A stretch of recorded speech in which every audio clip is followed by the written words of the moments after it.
Baik, terima kasih Perli dan sesaat lagi kita akan segera membahas satu laporan dari emiten yang sudah ditunggu-tunggu oleh sahabat beraset.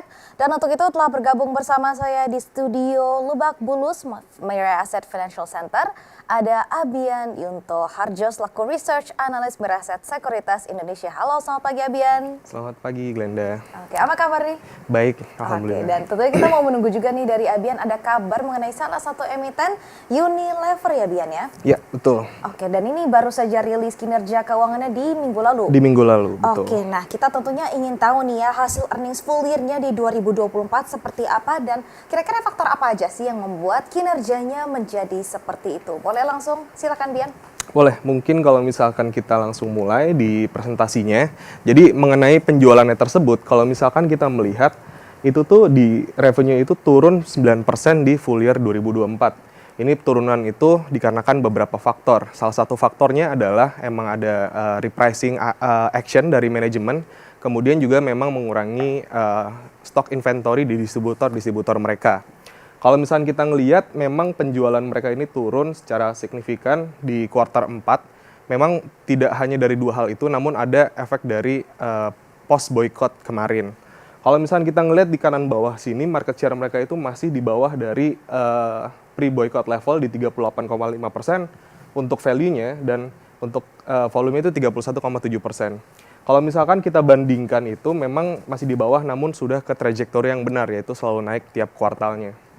Dan kalau misalkan kita ngelihat dari pricing-nya sendiri, di chart kiri bawah itu untuk volume growth dan price growth memang dalam 2024 itu dua-duanya masih di ambang negatif. Jadi untuk sekarang total penjualan hingga full year 2024 itu masih di 35,1 triliun rupiah, sedikit di bawah dari estimasi konsensus. Baik, terima kasih Bian dan kita lanjut ke slide berikutnya ya. Nah, kita tahu sendiri bahwa kayaknya memang pressure-nya banyak ya untuk saham Unilever ini. Bahkan kemarin sudah sempat dieksklusi ya dari indeks MSCI dan ini kayaknya juga berpengaruh nih karena dari mereka sendiri sedang mengubah operasionalnya ya. Ini bagaimana sih pengaruhnya terhadap operating profit dari Unilever sendiri? Oke, jadi untuk dari OPEX-nya sendiri memang masih cenderung tebal juga.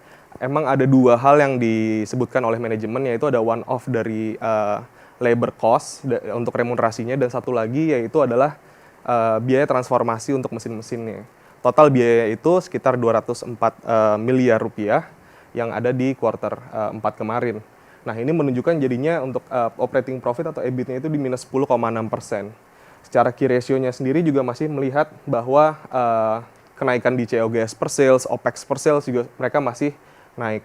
Kita melihat bahwa hingga first half 2025 tekanan dari transformation cost ini masih akan ada, namun manajemen bilang mereka lebih optimis di second half 2025, mengingat bahwa operasional mereka akan mulai bisa bangkit kembali. Oke, tentunya masih banyak nih sahabat beraset investor di luar sana yang berharap besar sama pembalikan arah dari saham Unilever ini. Apa sih yang bisa Bian sampaikan selaku analis untuk para sahabat beraset di luar sana? Oke, mungkin jadi yang kita bisa ambil dari earnings call-nya mereka, yaitu apa sih yang kita bisa ekspektasikan di 2025. Pertama yang kita udah sebutkan, sales weakness ada dari price growth dan juga dari volume growth. Kemudian juga ada price adjustment, kemudian juga stock reduction. Nah, efek dari transformation cost ini harusnya membuat operasinya lebih lean dan juga lebih healthy untuk perusahaannya juga. Untuk lower stock level ini juga mengurangi bad debt expense mereka. Dengan mengurangi bad debt expense mereka, AR mereka atau accounts receivables mereka juga mulai kembali sehat.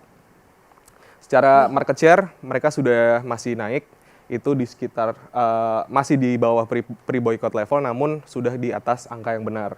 Kemudian FMCG-nya, kalau misalnya kita ngeliat secara industri, mereka kemarin di bawah dari industry growth, namun di 2025 mereka bilang manajemen bahwa industry growth sekitar 4%. Manajemen juga menyebutkan bahwa pertumbuhan di Unilever itu hingga first half mungkin sekitar di bawah 4%, namun akan diakselerasikan di second half di 2025. Kita melihat dengan adanya Unilever kemarin divestasi es krim, sekitar 7 triliun itu akan diberikan spesial dividen sekitar 3,8 hingga 3,9 triliun yang akan dibagikan di akhir tahun ataupun di tahun selanjutnya. Kita sih memiliki target price di 1.700, kemarin kita upgrade ke buy, Namun memang kita masih agak konservatif dalam stance-nya karena kita akan adjust modal kita setelah dari earnings dari quarter 1 untuk melihat run rate di quarter 1 2025 post divestasi akan seperti apa. Mungkin itu saja yang bisa saya berikan untuk Unilever. Bisa saya kembalikan ke Glenda. Baik, terima kasih banyak Bian atas update. Itu dia tadi sahabat Mira Asset, update mengenai kinerja full year 2024 dari saham Unilever Indonesia.